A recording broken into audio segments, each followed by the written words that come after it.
오늘 어쩌면 우리 청년들이 간과할 수 있는, 그냥 놓치고 그냥 그렇게 살아가는 것 아닐까 하는 부분들을 조금 집중해서 나누려고 합니다. 우리 장년들도 마찬가지입니다.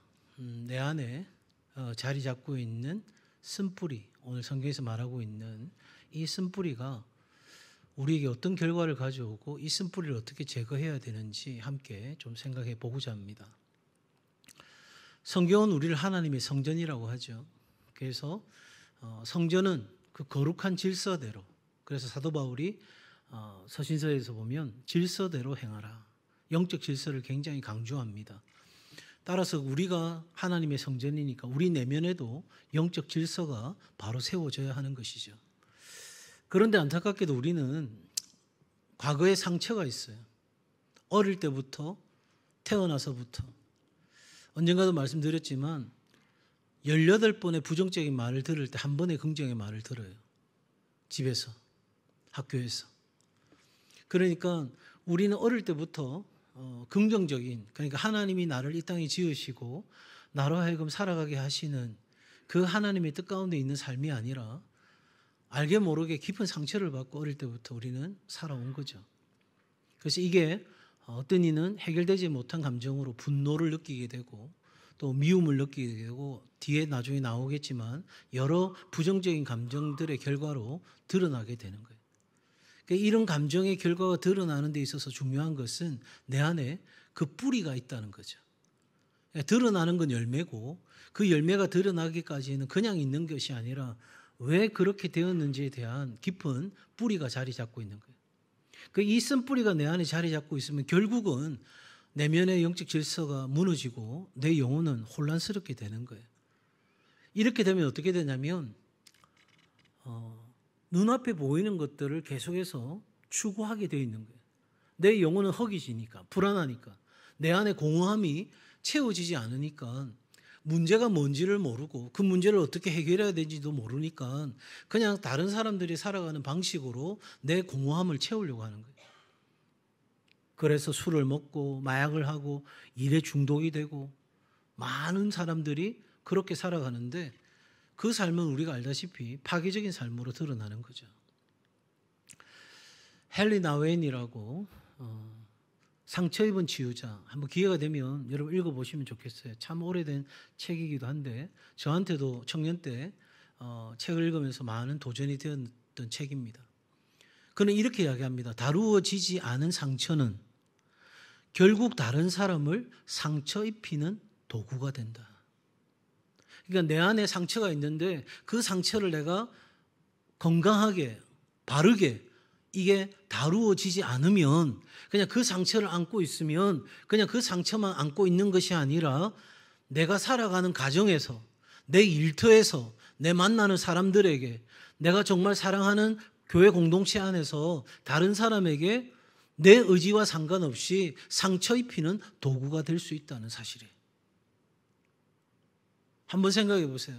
정말 두 사람이 사랑해서 결혼했는데 각각이 상처 덩어리야. 그 상처를 한 번도 직면해 본 적이 없어. 그 상처를 한 번도 내가 뭔가 해결해야 되겠다고 생각한 적이 없어. 그러면 좋을 때는 다 괜찮은데 어려운 상황이 되면, 뭔가 힘든 상황이 되면, 압박이 가해지면 내 안에 있는 상처가 튀어나오기 시작하는 거예요. 그러면 굉장히 어려운 상황 가운데 들어가게 되는 거예요.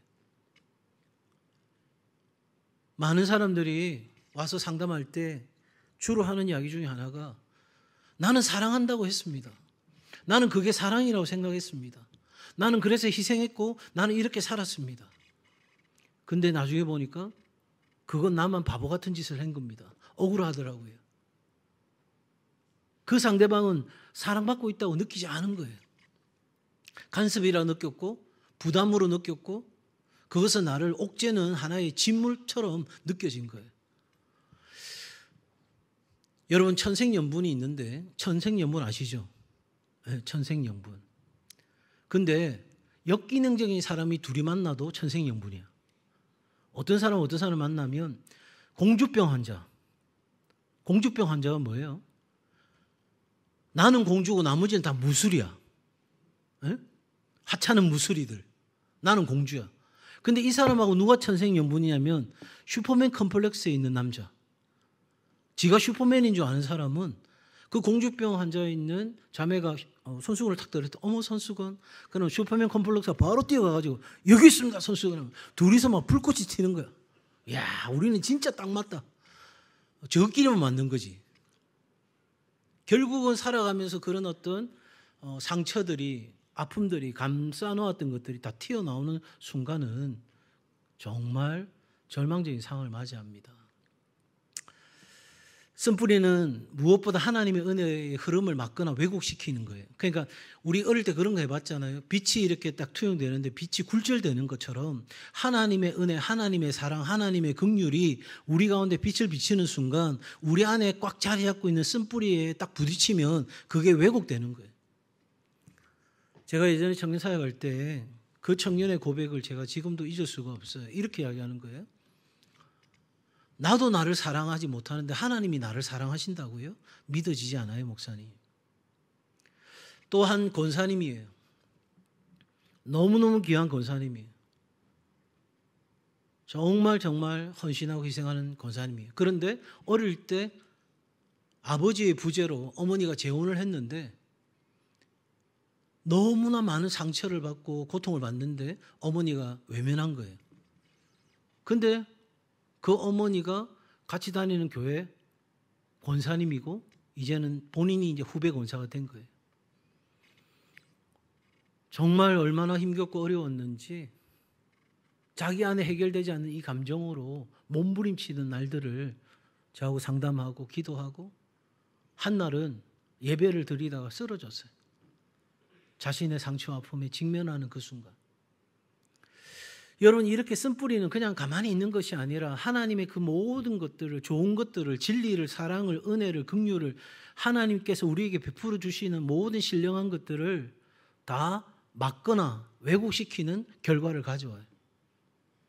그러니까 이 쓴뿌리가 여전히 자리 잡고 있으면 믿음이 자랄 수가 없죠. 하나님의 진리가 그 믿음이 들리고 그 들린 말씀이 내 안에 믿음으로 작동해야 되는데 말씀 자체가 왜곡되는 거예요. 이건 내가 받을 수 있는 말씀, 이것은 내가 받을 수 없는 말씀. 그러니 그 모든 진리의 빛이 굴절되는 상황이 만들어지는 거죠. 미움과 상처는 내적 영적 질서를 무너뜨려 은혜의 통로를 막아버리고 하나님의 사랑과 진리를 내 스스로가 왜곡시켜 버리는 거예요. 이렇게 쓴뿌리가 내 안에 자리 잡고 있다면 우리의 마음은 어느새 감옥인 거예요. 뭔가 자유한 것 같고 뭔가 편안한 것 같고 뭔가를 추구하고 있는 것 같은데 여전히 내 마음은 뭔가 붙들고 있는 벗어날 수 없는 그런 강력한들이 우리 안에 자리 잡게 되죠. 여러분 이 해결의 열쇠는 다른 사람이 아니라 내가 쥐고 있는 거예요. 내가 이 부분을 어떻게 해결하려고 하느냐 제거시키려고 하느냐 그 결단이 필요한 거예요. 그냥 그거 덮어놓고 있는 그대로 그냥 살아가지 뭐 이렇게 하는 순간 우리 삶은 그 결과가 너무 비참한 거예요.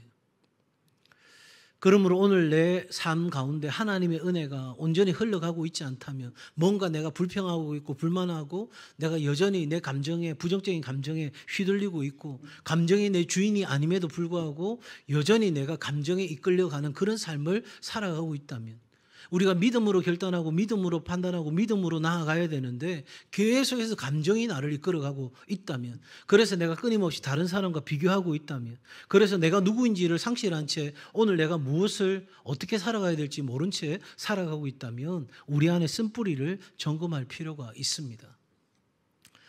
그럼 내 안에 있는 이 쓴뿌리 도대체 뭘까? 먼저 우리가 영적으로 좀 진단할 필요가 있어요. 히브리서 12장 15절에는 또 쓴뿌리가 나서 괴롭게 하여 많은 사람이 이로 말미암아 더럽게 되지 않게 하라 이야기하는데 여기서 말하는 쓴뿌리는 헬라어로 직역하면 쓴맛의 뿌리라는 거예요. 그러니까 나에게 쓴맛을 내게 만드는 원인. 그러니까 내 인생 가운데 사람들에게 쓰게 되어지는 문제를 일으키고 불편하게 만드는 그 삶의 원인이 뭐냐는 거예요. 원한, 도끼 이와 같은 근원적인 것들을 이야기하는 거거든요. 자, 여기서 우리는 신명기 말씀으로 가고자 해요. 왜냐하면 신명기에서 이 부분을 다루고 있거든요. 신명기 29장 18절 말씀 같이 한번 읽어볼까요? 너희 중에 시작. 너희 중에 남자나 여자나 가족이나 지파나 오늘 그 마음이 우리 하나님 여호와를 떠나서 그 모든 민족의 신들에게 가서 섬길까 염려하며 독초와 쑥의 뿌리가 너희 중에 생겨서. 그러니까 독초와 쑥의 뿌리가 생기는데 그 원인이 어디에 있냐면 바로 우상 숭배인 거죠. 하나님을 불신하는 거예요. 하나님의 뜻에 불순종하는 거예요. 그러니까 하나님을 떠난 마음에서 우리 안에 내적인 독이 드러나는 거예요. 생겨나는 거예요.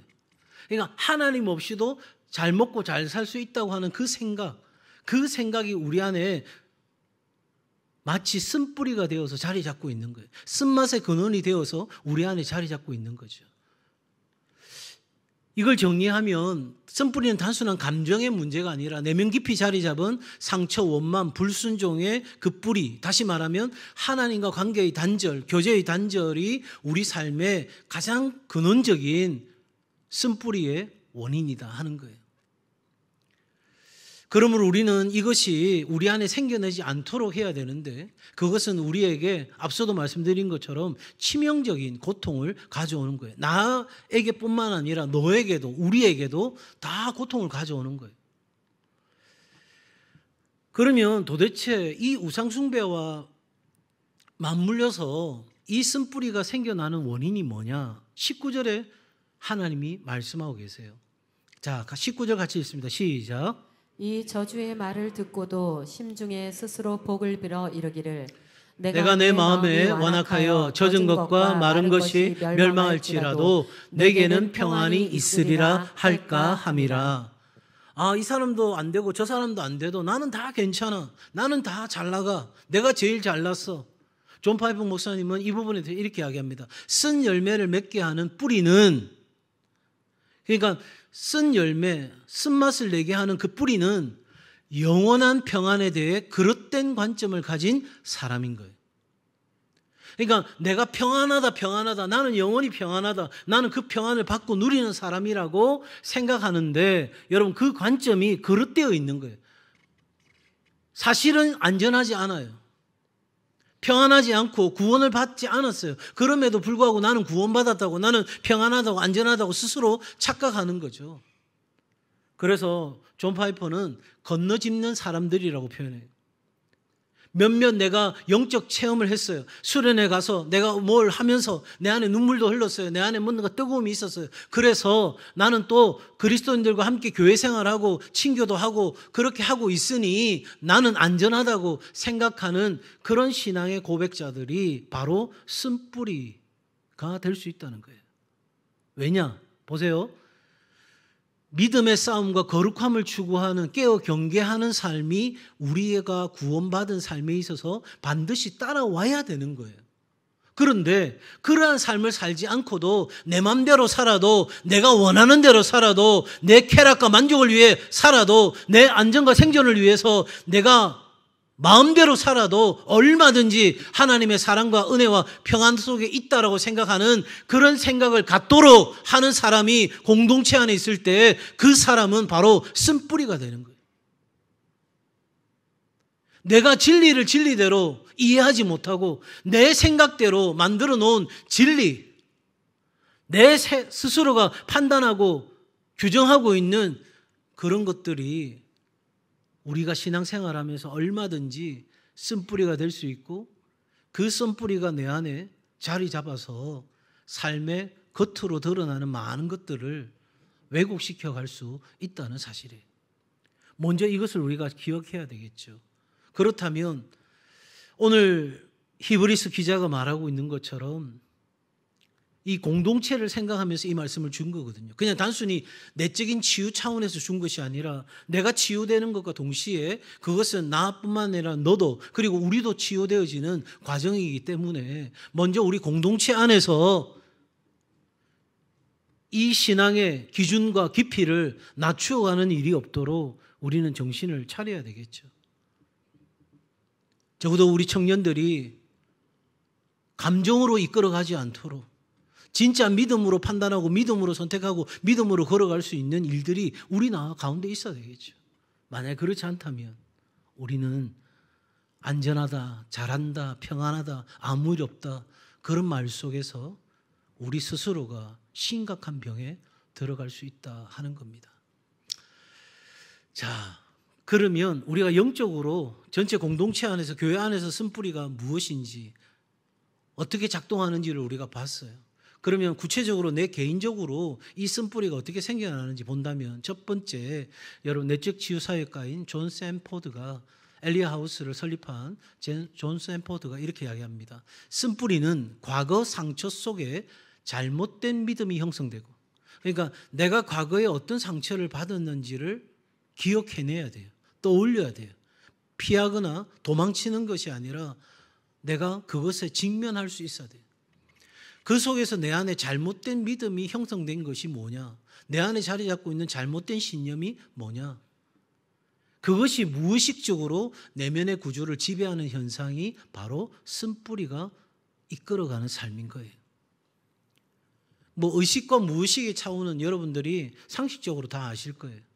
그런데 우리의 무의식에 자리 잡은 것이 너무 크거든요. 겉으로 드러나는 의식할 수 있는 것들은 빙산의 일각에 불과한 거예요. 그 빙산의 일각과는 비교되지 않는 엄청난 크기의 그 무의식이 우리를 붙들고 있는데, 사실은 우리 안에서 받은 상처와 그 상처 속에서 잘못된 믿음으로 형성되어 있는 것들이 우리 안에 무의식적인 내면의 구조로 딱 자리 잡고 있는 거예요. 이건 그냥 안 되겠죠. 왜? 나도 기억이 안 나는 거예요. 내가 어떤 상처를 받았는지 생각조차 안 나는 거예요. 어떤 자매가 결혼을 하려고 남자를 사귀고 그래서 마지막 결혼을 하려고 하면 계속 그게 어려워지는 거예요. 그래서 지나온 날 자기의 삶을 회상하는 시간을 가졌는데, 어떤 일이 있었냐면 아주 어릴 때 집에서 혼이 나가지고 발가벗겨가지고 집 밖으로 내보낸 거예요. 그때 이 딸이 받았던 수치감, 상처가 이게 해결이 안 되는 거예요. 그래서 남자를 볼 때마다 나를 그렇게 혼내고 나에게 그런 어떤 수치감을 안겨준 남자라는 존재가 생각이 나고, 그냥 이야기하고 대화할 때는 아무 문제가 없었는데 마지막 어떤 결정을 할 때 그런 것들이 자신의 삶의 발목을 잡는 거예요. 프란시스 맥너튼은 이렇게 이야기합니다. 용서하지 못한 과거의 사건이, 그러니까 앞서는 상처, 내가 받았던 과거의 상처를 이야기하는 거고, 또 내가 살아가면서 용서하지 못한 사건이 오늘의 나를 지배할 때, 그러니까 과거가 나를 집어 흔드는 거예요. 우리는 과거를 내려놓고 미래를 향해 나아가야 되는데 그 과거에 발목 잡혀서 살아가고 있다면 그 과거가 나에게 있어서 뭐가 된다? 쓴뿌리가 된다 하는 거예요. 자, 상처부터 한번 봅시다. 어떤 상처가 있나요? 거절감. 어떤 사람은 태어나기 전부터 부모님이 나를 제거시키려고 한 사람이 있어요.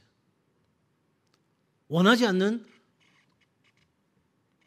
아들이고 딸이었기에 그때부터 이미 나는 내 의식도 하기 전에 그런 거절감의 상처가 있어요. 이 거절을 겪게 되면 두 가지 감정으로 드러나요. 내성적인 사람들은 대부분 수치심을 느끼죠. 내가 이렇게 못나서 저렇게 못나서 내가 이것밖에 안 돼서 그런 거절 당했다고 생각해요.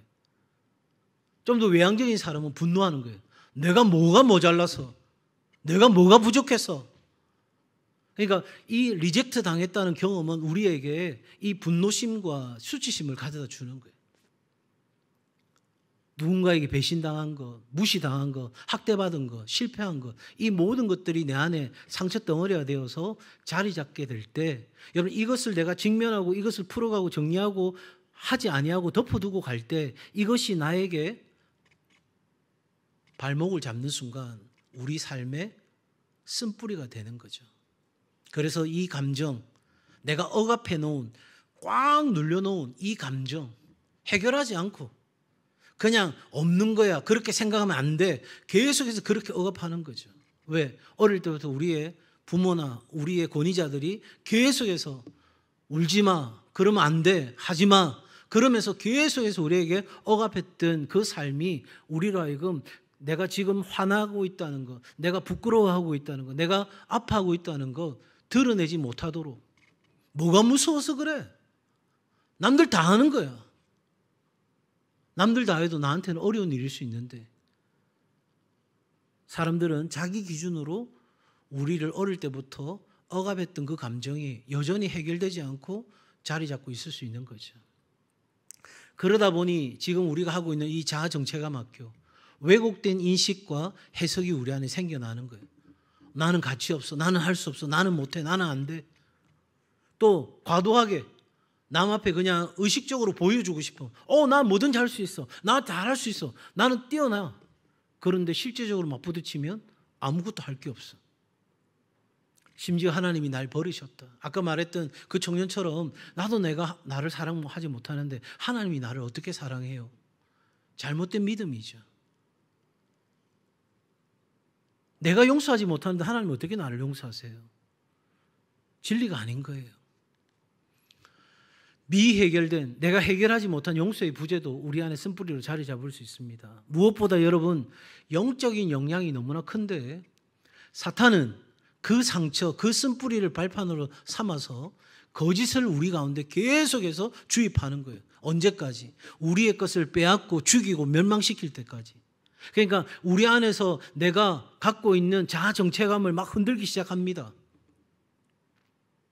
그러면 그때부터 우리는 불안해지기 시작하는 거죠. 나는 그런 사람이 아니야. 나는 그런 사람이 될 수 없어. 그런데 그 정도를 하고 원수가 공격을 멈추면 그래도 살만해. 그런데 성경이 말하죠. 우리의 것을 빼앗고 우리에게서 믿음, 소망, 사랑 다 빼앗고 내가 누구인지에 대한 정체성 다 빼앗고 그리고 우리를 어떻게 한다고요? 죽이는 거예요. 꼼짝달싹 못하도록, 아무것도 못하도록. 여러분, 믿음의 사람의 특징은 뭐냐면 계속해서 움직이는 거예요. move 할 수 있는 거예요. 그런데 이 사단이 우리의 상처를 건드리고 쓴뿌리를 건들기 시작하면 우리는 완전히 죽은 것과 같은 상태가 돼요. 아무것도 못해. 그런데 거기서 멈추냐? 파멸에 이르기까지 원수 마귀는 공격하고 들어오는데 여러분, 앞문 때려 부수고 들어오는 게 아니에요. 작은 틈, 내가 내어준 작은 틈, 바로 그 쓴뿌리, 그것을 기가 막히게 알아차리고 우리 그런 이야기 하잖아요. 귀신같이 안다고.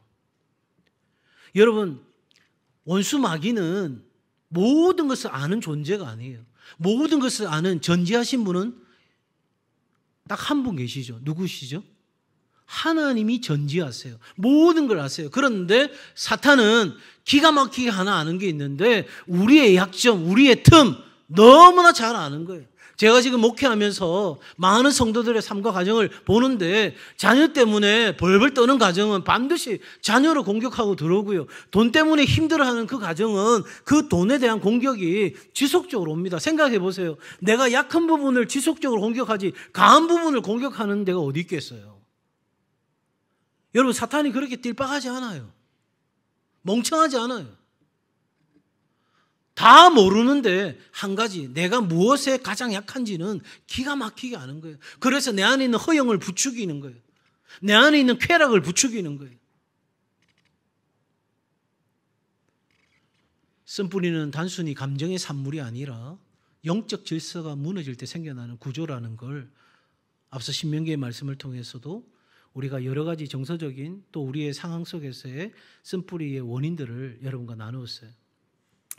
자, 이런 쓴뿌리가 내 안에 계속해서 정리되지 못하고 제거되지 못하고 자리 잡았을 때 어떤 결과들이 드러나는가? 정신적, 정서적 문제가 우리 안에 드러나요. 불안, 우울, 분노, 폭발, 대인관계 회피, 낮은 자존감, 끊임없는 비교, 자기 비하. 이것들을 다 포장하고 살아야 되니까 더 희한한 모습으로 드러나는 거예요. 과대 포장. 여러분, 아무것도 없는데 포장지만 냅다 큰 거예요. 이렇게 살려고 하는 거죠. 이번에 우리 자아정체감 학교를 하고 복음을 하면서 제가 브랜 매닝의 책을 여러 번 인용했는데 이 불황자 복음이라는 책에서 용서받지 못했다고 느끼는 사람은 끝없는 수치심의 수렁에 빠져있다. 하나님이 나를 용서하셨다. 하나님이 나를 용납하셨다. 하나님이 아직 내가 죄인 되었을 때에 나의 죄를 대신하여 십자가에 달려 죽으심으로 나는 용서받은 자다.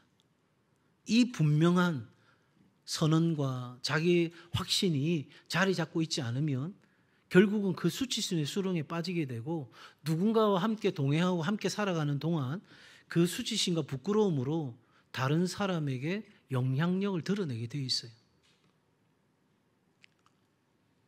그러니까 우리 청년들이 누군가를 만나서 결혼하고 함께 살아가기 전에 내가 누구인지, 내 안에 있는 쓴뿌리가 어떤 것들인지 이해하고 제거시키는 작업들이 굉장히 중요한 부분이에요. 여러분, 우리가 그 사람들의 발달 단계가 있잖아요. 에릭슨이 이야기도 하고 여러 사람들이 많이 이야기했는데 그 발달 단계에서 해야 될 과업이 있어요. 근데 그 과업이 그 나이대에 하지 않은 사람은 뒤늦게라도 그게 드러나요. 그러니까 청소년기에 질풍노도의 시기를 보내면서 막 고민하고 힘들어하고 아파하고 막 그런 시간을 보내야 되는데 그때는 순응하며 살았어요.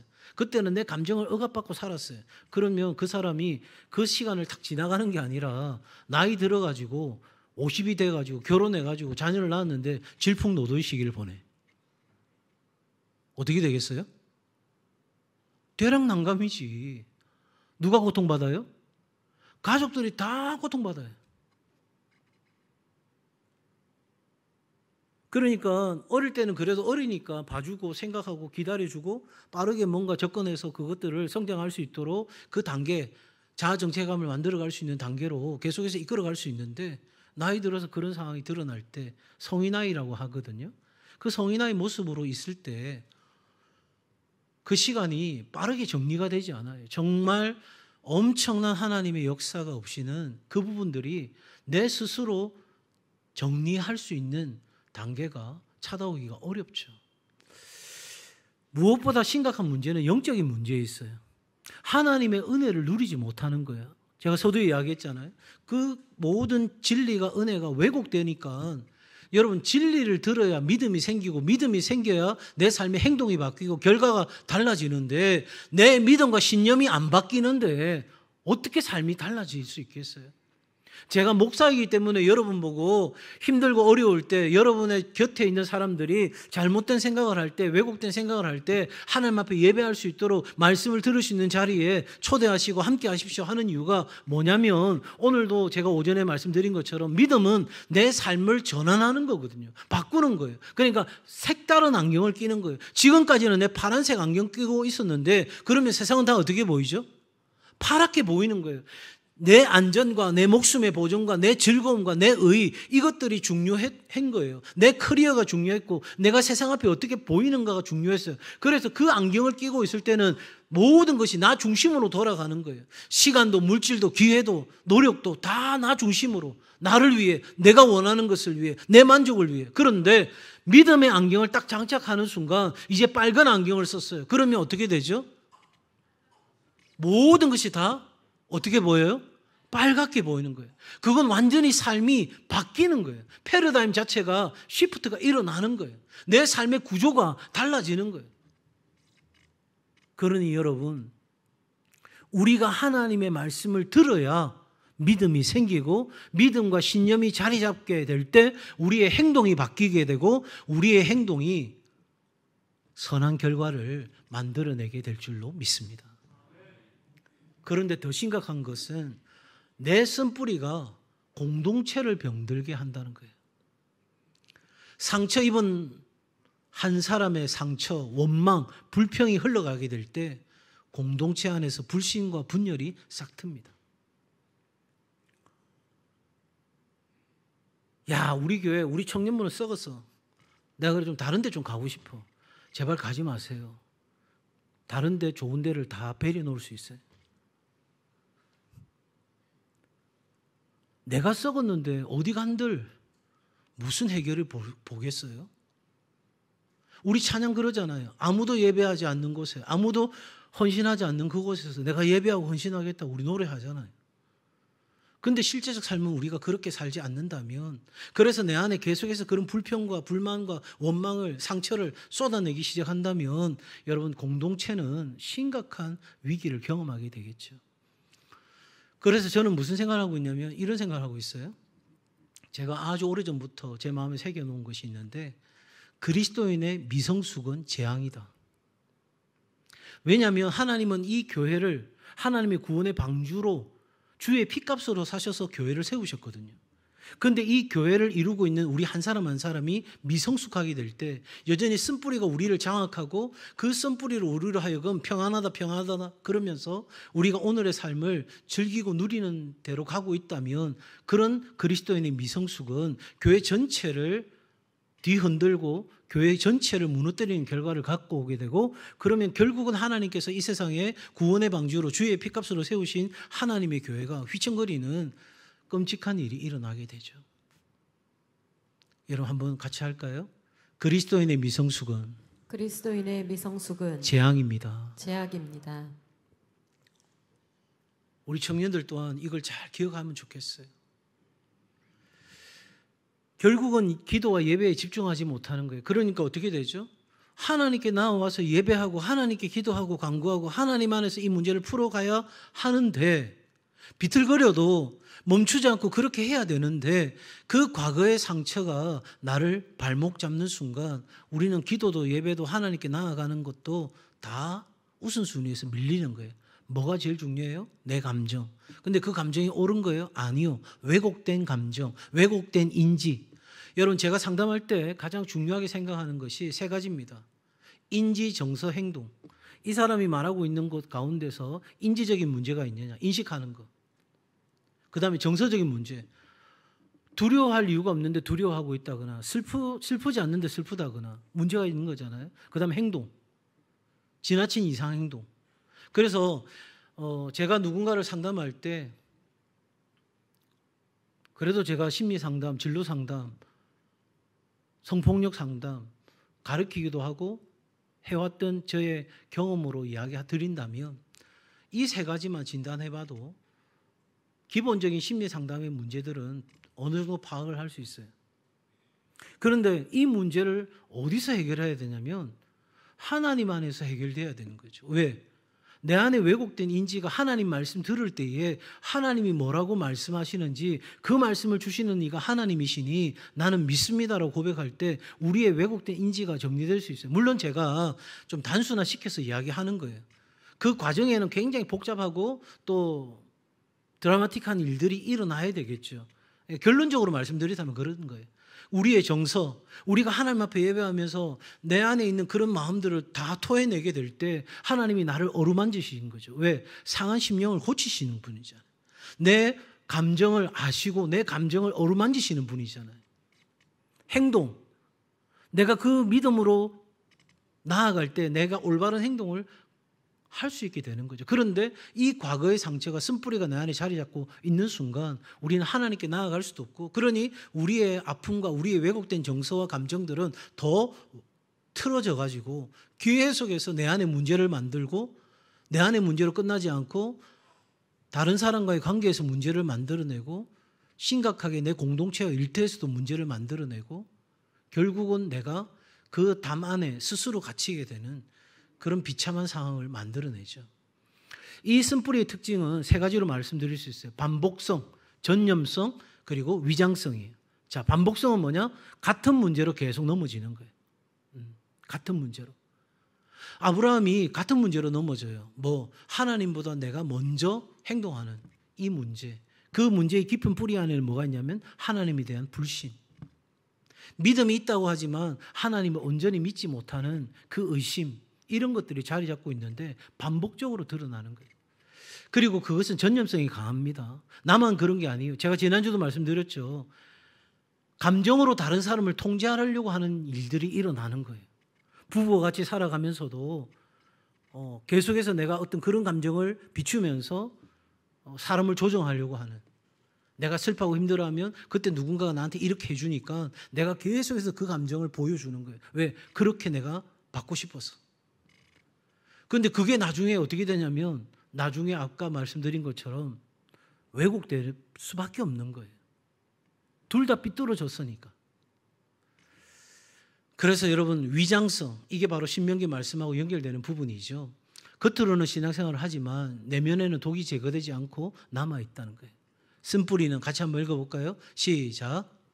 감정의 불편이 아니라 영혼과 공동체를 오염시키는 영적 질서의 붕괴를 가져옵니다. 그러므로 내 안의 문제를 다루지 않으면 자신과 가정 그리고 교회 공동체에도 악영향을 미치게 됩니다.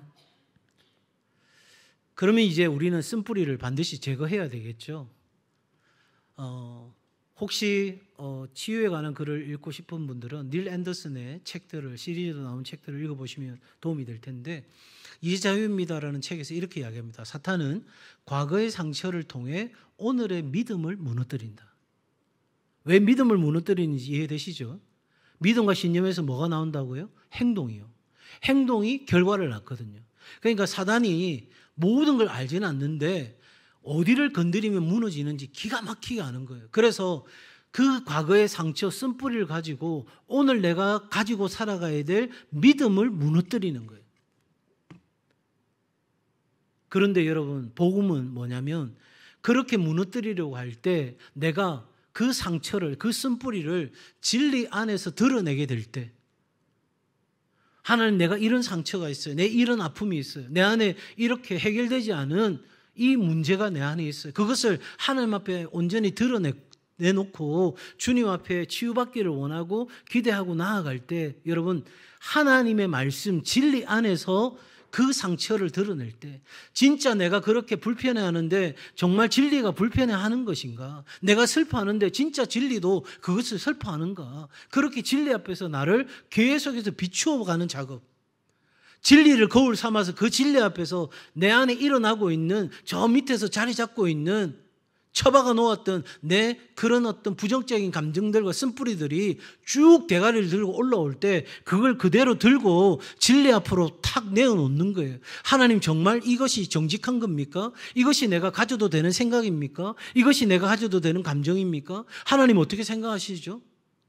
그렇게 내가 나아갈 때 우리는 그 모든 상처와 쓴뿌리의 묶임을 끊어내는 일이 일어나게 됩니다. 쓴뿌리를 제거하는 것은 곧 내적 질서를 회복하고 은혜의 통로를 열어 하나님과 공동체 안에서 자유롭게 살아가는 길이죠. 여러분, 밑에 있는 쓴뿌리는 같이 읽을까요? 시작. 쓴뿌리는 시간이나 망각으로 사라지지 않습니다. 오직 십자가의 용서와 성령의 주명으로 뽑아낼 수 있습니다. 그러니까 내 안에 계속해서 그 감정이 들어올 때, 그 감정이 내 안에서 일어날 때, 그 생각이 나를 지배하려고 할 때 그걸 어디로 가져가야 된다고요? 십자가 앞으로, 진리 앞으로 계속 가져가서 하나님 앞에 해결되지 않는 부분들이 있다면 그걸 놓고 눈물로, 탄식으로, 아픔으로 하나님 앞에 있는 모습 그대로 부르짖어 기도하는 거예요. 그리고 내가 성령께서 나를 조명해 주시도록, 여러분, 조명한다는 게 빛을 비춘다는 거잖아요. 어두울 때는 몰라요. 이것 저것 몰라요. 그런데 빛이 비추어지면 뭐가 뭔지 알 수 있게 되는 거예요. 그러니 성령께서 나를 조명해 달라고, 성령께서 우리 가정을 조명해 달라고, 성령께서 내 남편과 내 아내, 내 자녀들과 내 부모들을 온전히 조명해 달라고. 그래서 내 안에 드러나야 될 쓴뿌리가, 제거돼야 될 쓴뿌리가 우리 공동체 안에서 완전히 잘라내어져 가야 될 일들이 무엇인지 성령께서 내 안에 정확하게 보여주시도록 우리는 진리 앞에, 성령 앞에 계속적으로 나아가야 할 줄로 믿습니다. 그래야 삽니다. 내적인 내 안에 있는 쓴뿌리를 제거하는 실제입니다. 첫 번째는 앞서도 말씀드린 것처럼 자각하는 거예요. 내 감정과 상처를 정직하게 하나님 앞에서 인정하는 거예요. 나 상처받았어요. 나에게는 거절감의 상처가 있어요. 그 사람이 나를 버렸어요. 부모가 나를 제거하려고 했어요. 다 좋아요. 어떤 것이든 좋아요. 그걸 하나님 앞에 정직하게 가져가는 거예요. 여러분, 용서에서도 첫 번째가 리콜하는 거예요. 용서할 수 없다는 그 사람, 용서할 수 없는 그 사랑을, 그 상황을 내가 리콜하는 거예요. 다시 불러내는 거예요. 없다고 하는 게 아니라, 침묵하고 회피하고 도망가는 게 아니라 그냥 불러내는 거예요. 그리고 거기에 대해서 보다 더 객관적인 인식을 할 수 있는 작업이 필요하거든요. 그 객관적인 인식은 드러냄을 통해서 가능해요. 말씀과 공동체 앞에서. 그래서 여러분, 청년 공동체가, 우리 울산 동성교회 가족교회가 중요한 이유가 거기 있는 거예요. 맨날 사람들이 나와서 여 앞에서 나 이 상처가 있습니다, 이 쓴뿌리가 있습니다 말할 수 없잖아요. 그런데 우리 가족교회에 모여서 내 안에 아직도 정리되지 않고 제거되지 않고 해결되지 않은 이 쓴뿌리들이 있다는 것을 진리 앞에서 말씀을 통해서 함께 계속해서 나누는 작업들이 있어야 빛 가운데로 끌어내는 작업이 가능해지는 거예요. 나 혼자 덮어놓고 있다고 될 문제가 아니에요. 그리고 용서의 문제라면 기꺼이 용서를 선택하는 거죠. 상대가 변해서가 아니라 또 상대와 친구가 되기 위해서가 아니라 나의 영혼을 자유하기 위해서 그 사람에게 용서를 선물하고 나에게도 용서를 선물하는 거예요. 그리고 계속해서 유지시켜 가야 되는데 그건 내 힘이 아니잖아요. 성령을 의지하는 성령의 도우심을 받고 나아가는 것이 필요하죠. 특별히 우리 사랑하는 청년들 앞으로 살아갈 날 동안에 수많은 사람을 만날 것이고 또 여러분이 좋아하고 사랑하는 사람과 한 가정을 이루어 갈 것이고 또 여러분이 그 사랑의 관계를 통해서 자녀들을 하나님이 선물로 주실 것이고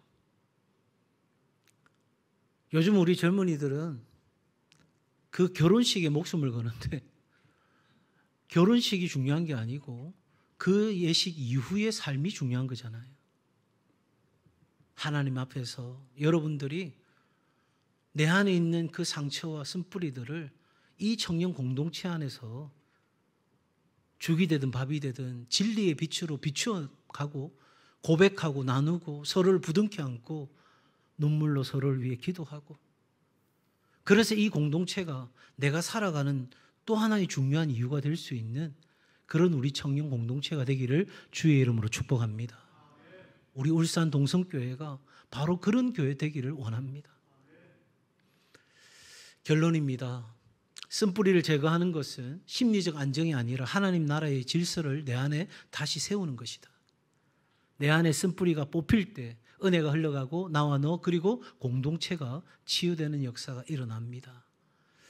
자, 함께 고백할까요? 주님 시작. 주님, 제 안에 영적 무지와 상처와 용서하지 못한 마음으로 인한 깊은 쓴뿌리를 이제 주님께 드립니다. 주님은 제 영혼의 주인이시며 저는 십자가의 은혜 안에서 자유한 하나님의 자녀임을 선포합니다.